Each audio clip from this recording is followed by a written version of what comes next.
Congress M P Rahul ഗാന്ധിയുടെ പൗരത്വം സംബന്ധിച്ച് തീരുമാനമെടുക്കാൻ അലഹബാദ് ഹൈക്കോടതി കേന്ദ്രത്തിന് 4 ആഴ്ച സമയം നൽകി. ബിജെപി നേതാവ് സുബ്രഹ്മണ്യൻ സ്വാമി സമർപ്പിച്ച ഹർജിയിൽ ജസ്റ്റിസ് എ.ആർ. മസൂദി, അജയ് കുമാർ ശ്രീവാസ്തവ എന്നിവരടങ്ങുന്ന ഹൈക്കോടതിയുടെ ലക്നൌ ബെഞ്ച് ഏപ്രിൽ 21-ന് വാദം കേൾക്കും. ലോക്സഭയിലെ പ്രതിപക്ഷ നേതാവിന്റെ പൗരത്വം സംബന്ധിച്ച് കേന്ദ്രം സ്റ്റാറ്റസ് റിപ്പോർട്ട് സമർപ്പിക്കേണ്ടതുണ്ട്. 2019-ൽ കേന്ദ്ര ആഭ്യന്തര മന്ത്രാലയത്തിന് നൽകിയ പരാതിയിൽ രാഹുൽ ഗാന്ധി ബ്രിട്ടീഷ് അധികാരികൾക്ക് സമർപ്പിച്ച രേഖകളിൽ താൻ ബ്രിട്ടീഷ് പൗരനാണെന്ന് പ്രഖ്യാപിച്ചിട്ടുണ്ടെന്ന് സ്വാമി ആരോപിച്ചു.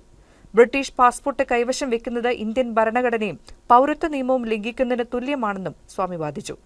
രാഹുൽ ഗാന്ധിയുടെ ബ്രിട്ടീഷ് പൗരത്വത്തെക്കുറിച്ച് വ്യക്തത വരുത്തണമെന്നാവശ്യപ്പെട്ട് സർക്കാർ കാരണം കാണിക്കൽ നോട്ടീസ് നൽകിയിട്ടുണ്ടെന്നും എന്നാൽ അദ്ദേഹം മറുപടി നൽകിയില്ല എന്നുമാണ് സ്വാമി പറഞ്ഞത്. സർക്കാർ തുടർ നടപടികളൊന്നും സ്വീകരിച്ചില്ല. തുടർന്ന് സ്വാമിയുടെ ഹർജിയുടെയും മന്ത്രാലയത്തിന് സമർപ്പിച്ച നിവേദനത്തിന്റെയും സ്ഥിതി അറിയിക്കാൻ കോടതി കേന്ദ്രത്തിന്റെ അഭിഭാഷകനോട് ആവശ്യപ്പെട്ടു.